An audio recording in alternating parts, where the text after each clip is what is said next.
An exile returned? How is that even possible? Rising out of the darkness to claim the souls of our enemies, like Hinekora in the stories my mother used to tell me. Well, your divine intervention gave us just the diversion we needed to take this tower.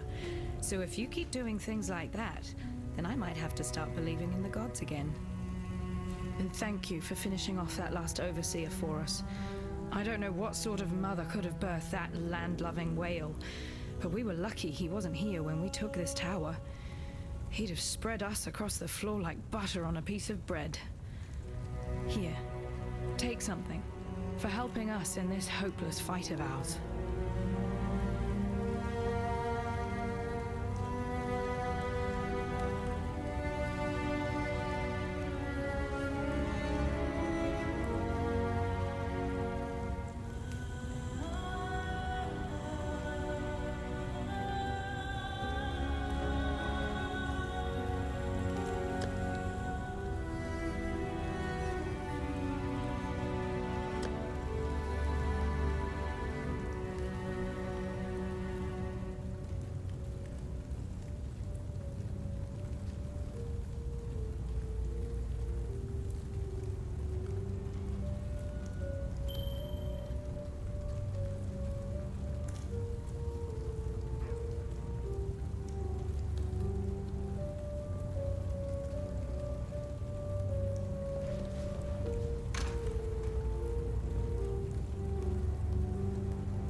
Yes?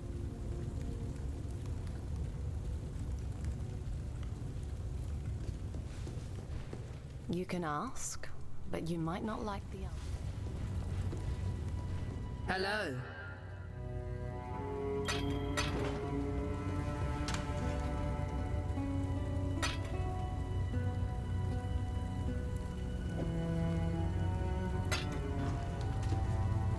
Talamoana. Take a deep breath. Inhale the twin stink of exploitation and oppression. Yes, these pens and cells have been our home away from home since the first Karui were brought here by Marseus Lionai, their great hero of the Empire.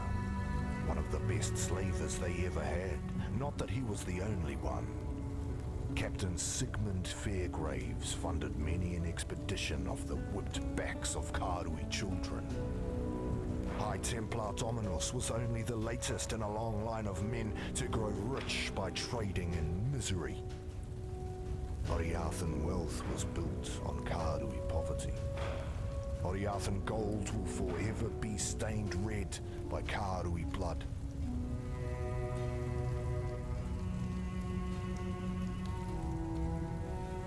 Lani's a pretty tough girl for a half-blood.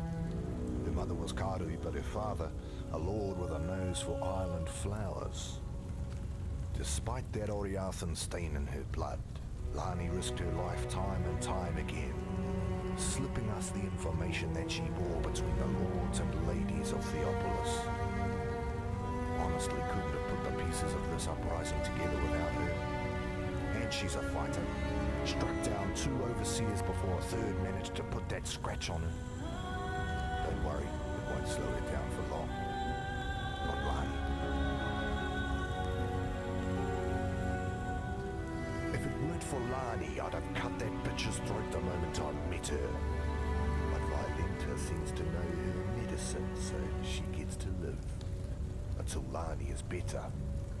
Then Violenta will answer for her crimes against us. Overseer's Tower, this place is called.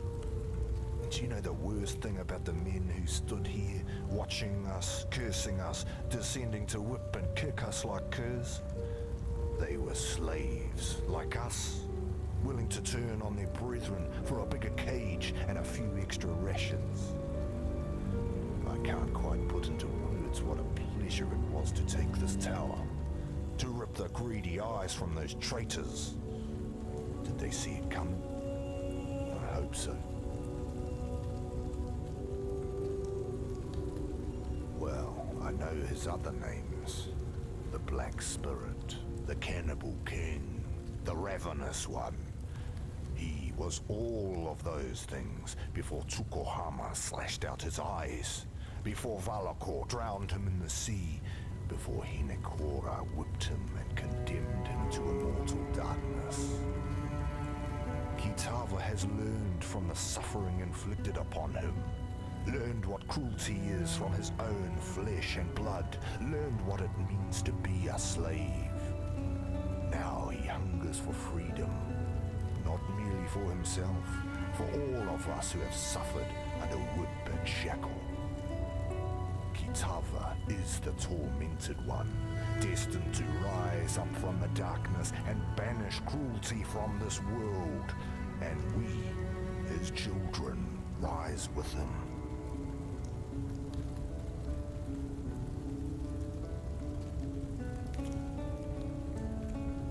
Old Red Eyes.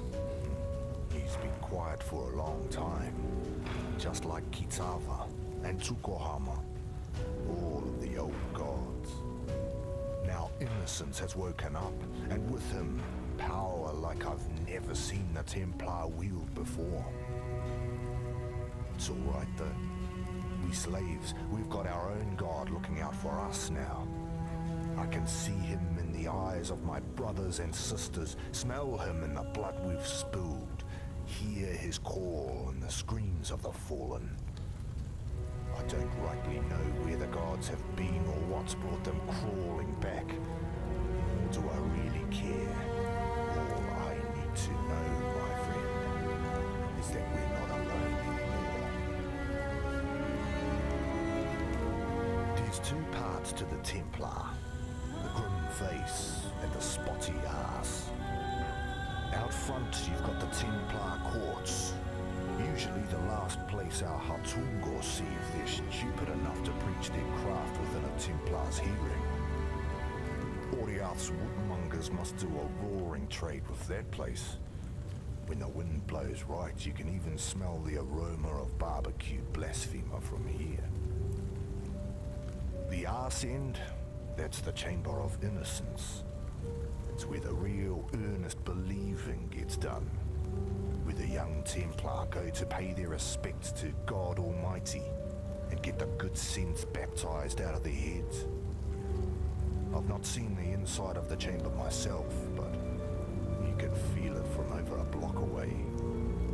Like there's an eye in your gut, peering through your insides, looking for even the tiniest stain of sin. I tell you, sane people go in one end of that place, ash and apostles come out the other. Watch yourself in there.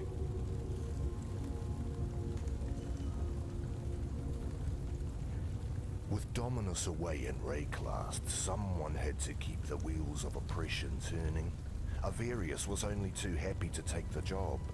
It had plenty of practice already, of course. It was Avarius who led some of the largest and most crippling raids upon the Ngāmakanui and the Ngākura Makoi. It was on his orders that men, women and children were shackled and shipped like cattle to Theopolis. And it was Avarius who spent 5,000 Karui lives building his Templar courts and his Chamber of Innocence. Who had wives and daughters scrub their husbands' and fathers' blood from the stones so as to preserve their purity. When you meet Avarius, feel free to exact a little extra vengeance in the name of Karui's suffering.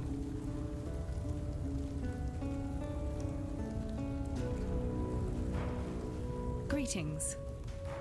We'd been planning it for months, spreading the word, stealing weapons, gathering support.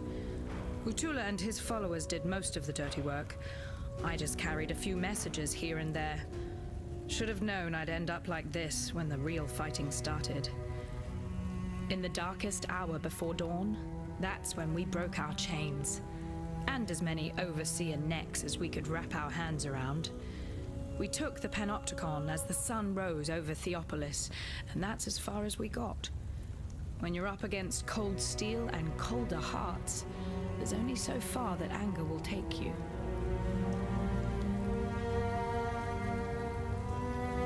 Few of us can say that we've devoted our lives to anything greater than ourselves. Can you? I think Utula can. Since the day I met him, I've seen Utula do nothing that wasn't in the service of his people. He's a smart one. He could have escaped. He could have sailed off to Namakanui and never looked back. Yet there he stands, our herald of freedom. I might die of this wound, yet I'd be giving but a fraction of what Utula has to honor the Karui way. I'd be dead right now if not for Violenta. I just hope I live long enough to repay her. And how will I do that? By talking Utula out of his inclination to slice Violenta's throat open. As far as I'm concerned, our pasts are as broken as our chains.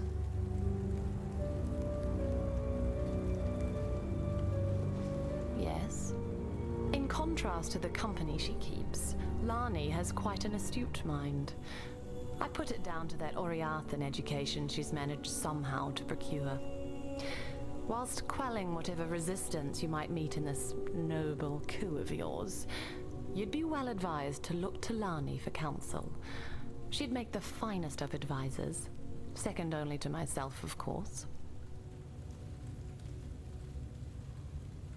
Utula might appear to conduct himself with honesty and honor, yet has all the telltale signs of a desperate man born of desperate times. As the cornered animal will bite and claw, the cornered man will lie, steal, and murder in the name of survival. It's understandable, and deadly if underestimated.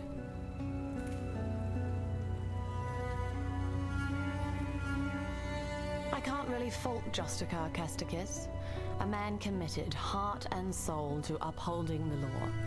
Of course, law isn't the same thing as justice, and men like Casticus lack the imagination necessary to make that distinction. Avarice, innocence.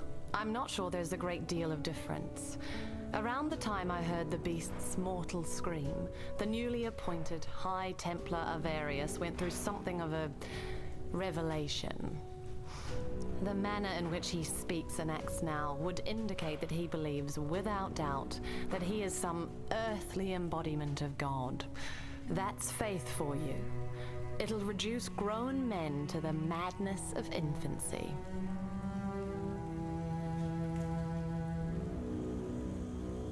I gave Piety everything, devoted my life to her work. What did that thankless bitch do for me in return? Left me here to polish her beakers while she pursued glory in Wraeclast. Oh. You killed her, did you? Likely as not, you'd have killed me too had I been there. In that case, perhaps we both got exactly what we deserved.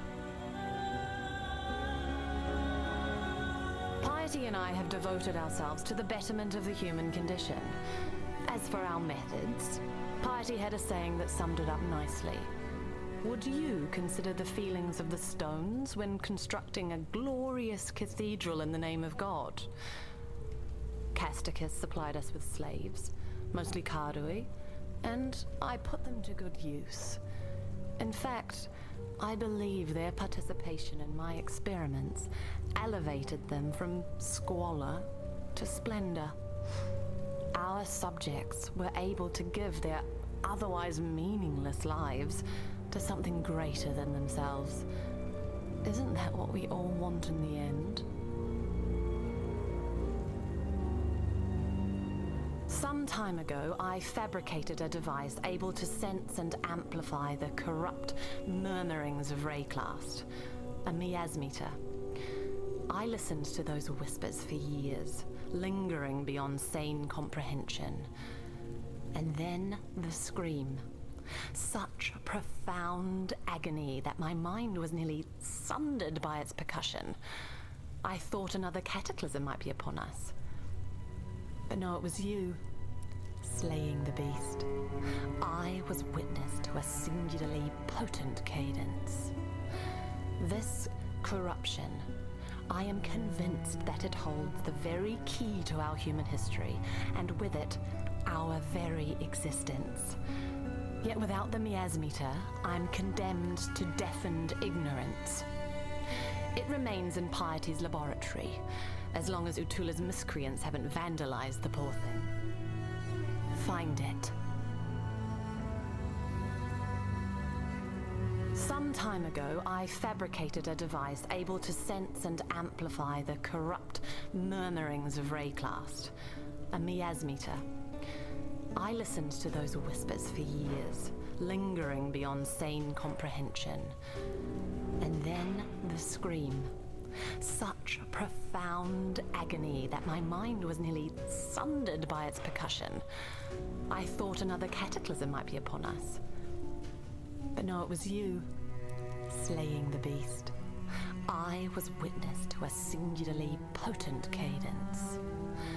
This corruption, I am convinced that it holds the very key to our human history, and with it, our very existence.